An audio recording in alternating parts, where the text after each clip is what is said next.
Contes et récits de la performance par Philippe Lorino, édition d'Organisation. Philippe Lorino, bonjour. Bonjour. Professeur à l'ESSEC. Je vous reçois pour un ouvrage ancien qui date de 1995. Et si je vous reçois pour cet ouvrage, c'est que c'est un ouvrage extrêmement marquant. Voilà, qui a été extrêmement marquant, qui continue de l'être, puisque je vous confiais qu'il était très emprunté dans les bibliothèques, des universités, des grandes écoles. Dès qu'on a un mémoire à faire, le Lorino 95, on s'y réfère. Contes et récits de la performance.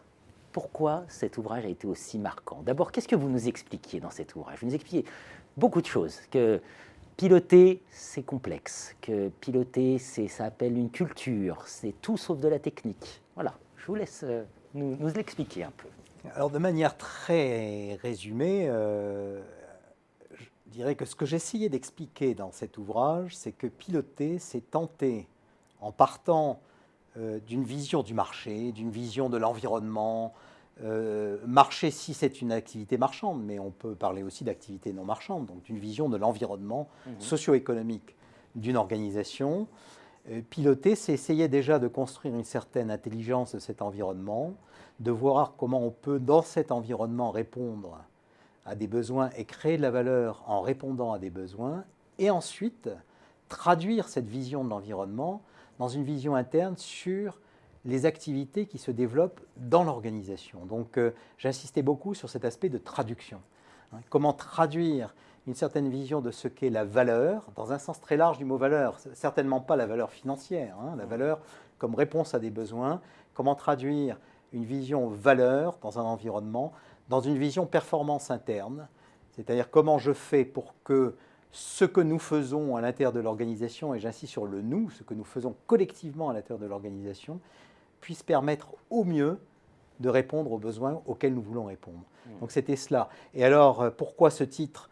Parce que ce que j'essayais de montrer, c'était que traditionnellement, on voyait cette traduction de la valeur dans la performance des activités internes de manière très schématique, très simplifiée, sous forme de mesures et de batteries de chiffres. Donc quelque chose de très métrologique finalement. Et qu'en réalité, c'était beaucoup plus complexe que cela. Ça exigeait que les acteurs concernés construisent le récit de la manière dont ils allaient ensemble, j'allais dire, libérer la princesse prisonnière du méchant, du méchant brigand. En l'occurrence, c'est un récit qui n'est pas un conte de fées, mais c'est le récit de comment nous allons faire ensemble pour faire un beau produit, ou pour bien soigner le patient à l'hôpital, ou pour bien construire un bâtiment, sur un chantier de bâtiment qui réponde aux besoins de ses futurs occupants, etc. Donc cet aspect narratif qui ne remplace pas l'aspect mesure. À un moment donné, on a besoin de chiffres, on a besoin de mesures, mais ces chiffres et cette mesure ne peuvent intervenir utilement que sur l'arrière-plan d'une logique narrative qui préside et qui la précède. L'un des grands intérêts de cet ouvrage, c'est que vous nous faites visiter, enfin, vous nous emmenez à la rencontre d'épistémologues, je pense notamment à Jean Piaget. Voilà, on est dans une véritable réflexion sur ce que signifie l'action collective. Oui. C'est ça qui est au cœur. Et je vous reçois pour cet ouvrage. J'aurais pu vous recevoir pour L'économiste et le manager, que vous avez publié en 1989. J'aurais pu vous recevoir pour d'autres productions. Vous êtes ancien élève de l'école polytechnique, si je ne fais pas erreur. L'ancien élève que vous étiez, qu'est-ce qu'il a appris en se confrontant à ces questions de gestion et ces détours qu'on n'envisage pas a priori? On n'associe pas un polytechnicien à la philosophie des sciences. Voilà. Qu'est-ce que ça vous a appris, tout ça? Alors je pense que Polytechnique m'a beaucoup appris parce que j'ai pris beaucoup de recul par rapport à ce qu'on m'y a enseigné. Et je dois beaucoup de ce point de vue-là à ma passion pour la littérature. Je pense que ma passion pour la littérature a équilibré le risque de me laisser griser et d'entrer dans le moule de ce que j'appellerais le problem solving, d'un point de vue épistémologique. C'est-à-dire l'idée selon laquelle on est dans une épistémologie de la vérité avec un grand V, que toute situation, tout problème appelle une solution vraie, et que face à ces situations, le tout est d'avoir les bonnes recettes, les bons théorèmes, pour trouver la bonne solution, la solution vraie. Et ça, cette épistémologie de la vérité, je pense qu'elle n'est adaptée ni aux sciences physiques d'ailleurs. C'est peut-être un des aspects positifs que j'ai retiré de l'enseignement à Polytechnique, c'est que quand on arrive à un certain niveau de sophistication, par exemple, dans la recherche en physique, physique des particules, théorie de la relativité, etc., on constate avec beaucoup d'intérêt que les sciences physiques elles-mêmes ne répondent pas à une épistémologie de la vérité. Qu'on s'inscrit dans des référentiels relatifs. Et que selon le référentiel dans lequel on s'inscrit, ce qui est vérité dans l'un n'est plus vérité dans l'autre. Que selon le référentiel dans lequel on est, ce qui est vitesse, la mesure de la vitesse dans l'un, pour reprendre la théorie de la relativité d'Einstein, n'est pas la bonne mesure de la vitesse dans un autre référentiel. Et donc ça permet de dépasser les visions un peu simplificatrices qu'on apprend à l'école, notamment au lycée, dans l'enseignement secondaire, les visions simplificatrices des mathématiques ou de la physique. Donc ça, c'est ce que m'a apporté l'X. Mais je pense que j'ai pu le valoriser d'autant plus que j'étais un passionné de littérature depuis longtemps et que la littérature m'a apporté un contrepoison par rapport à la culture fondamentalement positiviste qui quand même préside d'une certaine manière à l'enseignement des sciences, en tout cas en France. Absolument. Le monde, ça se crée.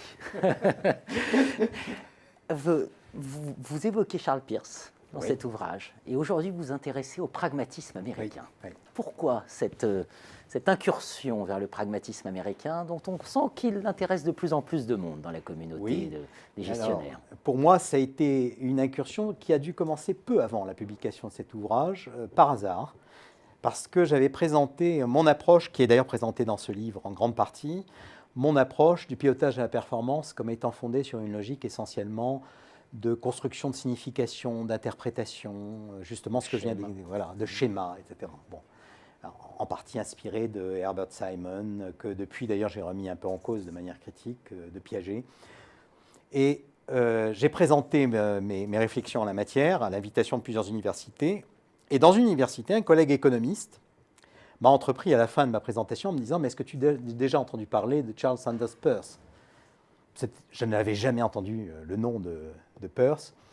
Et il me dit « Parce que ce que tu dis ressemble beaucoup à ce qu'il dit. » Donc par curiosité, à mon retour à Paris, j'ai trouvé les quelques rares œuvres de Peirce traduites en français à l'époque. Maintenant, il y en a beaucoup plus parce que les philosophes français ont entrepris la publication des œuvres complètes de Peirce en français. Il m'a fallu, en gros, je dirais, 6 ou 7 ans pour commencer à le comprendre, parce que c'était quand même un auteur assez complexe. Entre parenthèses, je viens de m'en rendre compte récemment que tout le mouvement de la qualité en gestion, historiquement, qui a donné ensuite naissance au lean management, les pionniers de la qualité, Deming, Juran, etc., étaient des disciples de Peirce et de Clarence Lewis, des pragmatistes américains. Donc il y a une espèce de boucle qui se boucle, parce que moi j'étais plus bercé, pétri de culture de la qualité, du mouvement de la qualité, etc. Et alors, pourquoi les pragmatistes américains m'ont-ils tant intéressé et continuent-ils à m'intéresser au point que je consacre une bonne partie de mon effort de recherche aujourd'hui à la mobilisation des concepts pragmatistes?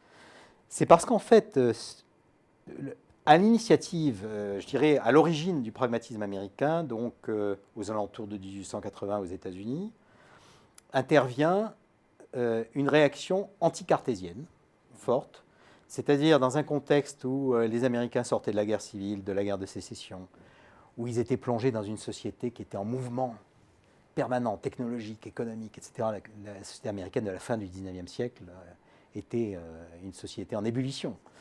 Et en même temps, formée dans la vision évolutionniste, dynamique du darwinisme. Le darwinisme était récent à l'époque. Hein. Il n'y avait pas. C'était une doctrine encore en voie de découverte d'une certaine manière.